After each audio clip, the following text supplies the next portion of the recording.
Hello friends, இதுதான் என்னுடைய vlogging YouTube channel. நான் புதுசாக ஸ்டார்ட் பண்ணியிருக்கிறேன். இந்த சேனலுக்கு கீழே இல்லாட்டி நீங்கள் டிஸ்கிரிப்ஷனில் போய் செக் பண்ணால் இந்த வீடியோவினுடைய லிங்க் வந்து நான் கொடுக்குறேன். நீங்கள் செக் பண்ணி அதுக்கும் சப்போர்ட் பண்ணலாம். என்னுடைய லைஃப் ஸ்டைல் vlogs பார்க்கணுமாக இருந்தால் SLTamilMominDubai என்ற சேனலை சப்ஸ்கிரைப் பண்ணி நீங்கள் ரெகுலராக அதை பார்க்கலாம். தேங்க்யூ. இன்றைக்கி நாங்கள் மிகவும் சுவையான ஒரு ஸ்வீட் ரெசிபி தான் பார்க்க போகிறோம். இது செய்கிறது வந்து மிகவும் சுலபம், ஆனால் டேஸ்ட் வந்து ரொம்பவே நல்லா இருக்கும். இது ஈஸியான ஒரு பூந்தி ரெசிபி. இது பார்க்குறதுக்கு முதல்ல நான் புதுசாக ஒரு vlogging சேனல் ஸ்டார்ட் பண்ணியிருக்கிறேன். இது இந்த சேனலுக்கு கீழேயே இருக்குது, நீங்கள் அதில் போய் செக் பண்ணி பார்க்கலாம். இல்லாட்டி நான் லிங்க் டிஸ்கிரிப்ஷனில் கொடுக்குறேன். இப்போ நான் இது செய்கிறதுக்காக ஒரு பாத்திரத்தில் 1.5 கப் அளவுக்கு மைதா மாவு எடுத்திருக்கிறேன். 300 கிராம் அளவுக்கு மாவு சேர்த்துருக்கிறேன். இதுக்கு வந்து நான் கொஞ்சமாக உப்பு சேர்த்துருக்கிறேன், அதிகமாக சேர்க்க தேவையில்லை.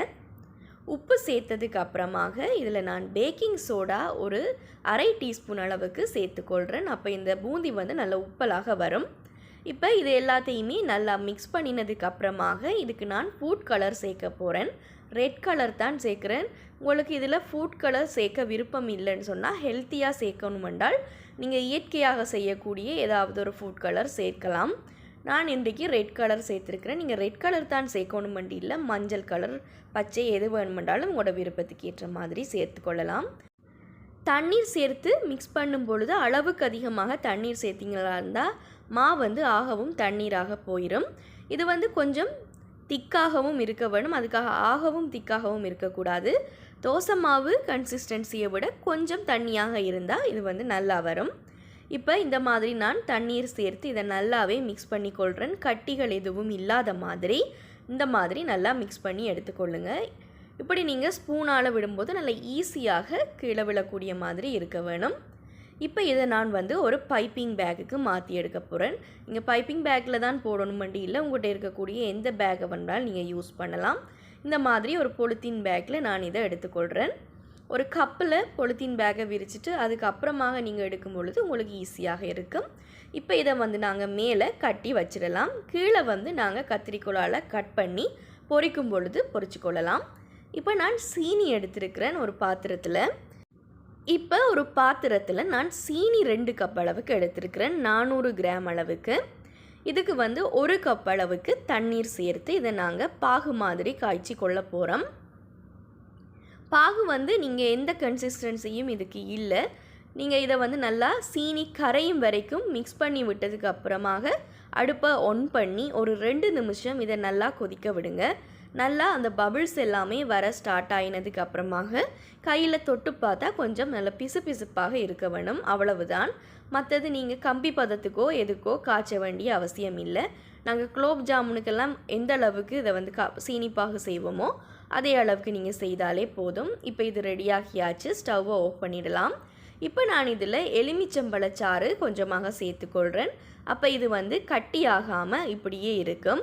நாங்கள் இந்த பூந்தியை ஃப்ரை பண்ணி போடும் பொழுது இந்த சீனி பாகும் லைட்டான ஒரு சூட்டில் இருக்க வேணும். அப்போ தான் பூந்திக்குள்ளே அது நல்லாவே இறங்கும். இப்போ நான் வந்து எண்ணெயை சூடாக்கி அதில் அந்த பைப்பிங் பேக்கினுடைய நுனியை கட் பண்ணி இந்த மாதிரி எண்ணெயில் சேர்த்துக்கொள்கிறேன். உங்களுக்கு நல்ல மெல்லியதாக வேணுமெண்டா பைப்பிங் பேக்கை சின்னதாக கட் பண்ணி கொள்ளுங்கள். பெருசாக வேணுமெண்டா நீங்கள் கொஞ்சம் பெருசாக கட் பண்ணி சேர்த்துக்கொள்ளலாம். இப்போ இந்த மாதிரி நல்ல நீளமாக நான் இதில் சேர்த்து இதை ஃப்ரை பண்ணி எடுக்க போகிறேன். எண்ணெய் சூடானதுக்கு அப்புறமாக மீடியமில் ஃப்ளேமை வச்சுக்கொள்ளுங்க.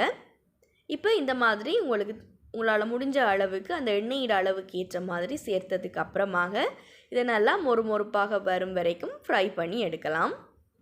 ஃப்ரை பண்ணும்பொழுது எல்லா சைடுமே நல்லா ஃப்ரை ஆகக்கூடிய மாதிரி கலந்து விட்டு மீடியம் ஃப்ளேமில் ஃப்ரை பண்ணிக்கொள்ளுங்க. அப்போ உங்களுக்கு கரிஞ்சு போகாமல் இருக்கும். இப்போ இது நல்லா மொறுமொறுப்பாக வந்ததுக்கு அப்புறமாக எண்ணெயில் இருந்து நாங்கள் வடிகட்டி இந்த சீனி பாகில் சேர்த்துக்கொள்ளலாம். நீங்கள் பொரிக்கும் பொழுது அந்த சீனி பாகு ஆறி இருக்குமாக இருந்தால் லைட்டாக சூடு பண்ணி எடுத்து வச்சுக்கொள்ளுங்க. அதுக்காக ஆகலும் சூடு பண்ண வேண்டிய அவசியம் இல்லை, லைட்டான ஒரு சூடு இருந்தாலே போதும். அதே மாதிரி எங்களோட பூந்தியிலையும் நல்ல சூடு இருக்கும். ஸோ இதை வந்து இப்போ எண்ணெயில் இருந்து வடிகட்டி நான் சீனி பாகில் சேர்த்துக்கொள்கிறேன். பூந்தியை சீனி பாகில் சேர்த்ததுக்கு அப்புறமாக ஒரு 40 செகண்டுக்கு நீங்கள் இந்த மாதிரி கரண்டியால் நல்லா மிக்ஸ் பண்ணி எல்லா பாகங்கள்லையும் சீனி பாகு படக்கூடிய மாதிரி மிக்ஸ் பண்ணி விட்டிங்களா இருந்தால் இலகுவாக பூந்திக்குள்ளே அந்த சீனி பாகு இறங்கும். நீங்கள் வந்து ஒன்று எடுத்து செக் பண்ணி பார்க்கலாம் இறங்கியிருக்கான்னு, இல்லாட்டி நீங்கள் இன்னும் கொஞ்சம் நேரம் கூட விடலாம். சீனி பாகு நீங்கள் நிறைய நேரம் காய்ச்சி கட்டியாக இருந்தால் உங்களுக்கு பூந்திக்குள்ளே அந்த பானி இறங்காது. ஸோ கொஞ்சம் தண்ணியாக இருக்கிற மாதிரி பார்த்துக்கொள்ளுங்க. இப்போ நான் அடுத்த பேட்ச் பூந்தியையும் வந்து ஃப்ரை பண்ணி எடுத்து அதே மாதிரி அந்த பாகில் சேர்த்து எடுக்க போகிறேன். அவ்வளவுதான். இது ஈஸி ரொம்பவே செய்கிறது, ஆனால் டேஸ்ட் வந்து ரொம்பவே நல்லா இருக்கும். ஜிலேபி ஜாங்கிரி பிடிச்சவங்களுக்கு இது ரொம்பவே பிடிக்கும்.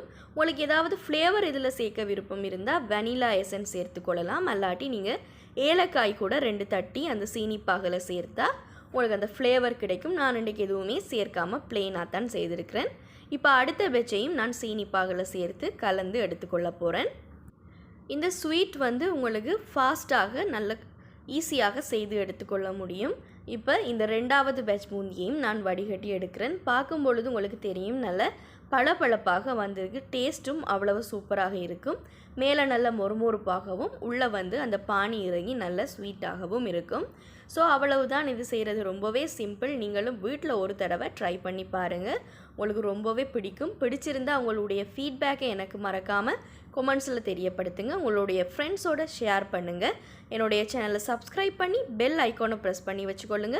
அப்போ தான் இது போல் பல இன்ட்ரெஸ்டிங்கான ரெசிபீஸை நீங்கள் உடனுக்குடன் பார்க்க முடியும். நான் வந்து vlogging சேனல் ஒன்றும் ஸ்டார்ட் பண்ணியிருக்கிறேன்.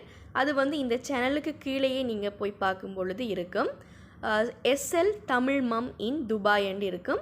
அதை நீங்கள் செக் பண்ணி பார்க்கலாம். அப்படி இல்லாட்டி நான் டிஸ்கிரிப்ஷன்லேயும் என்னுடைய சேனல் லிங்கை நான் கொடுக்குறேன். நீங்கள் செக் பண்ணி பார்த்து அதுக்கு உங்களுடைய சப்போர்ட்டை கொடுக்கலாம். இப்போ இந்த பூந்தியில் உள்ளுக்கு எப்படி இருக்குன்னு பார்க்கலாம். இந்த மாதிரி நீங்கள் ப்ரெஸ் பண்ணும் பொழுது அந்த பானி வெளியில் வர வேணும். அப்போ தான் உங்களுக்கு பர்ஃபெக்டாக இது வந்திருக்குன்ற அர்த்தம். ஸோ இது போல் இன்னும் ஒரு இன்ட்ரெஸ்டிங்கான ரெசிப்பியில் நான் உங்களை மீட் பண்ணுறேன். தேங்க்யூ ஃபார் வாட்சிங்.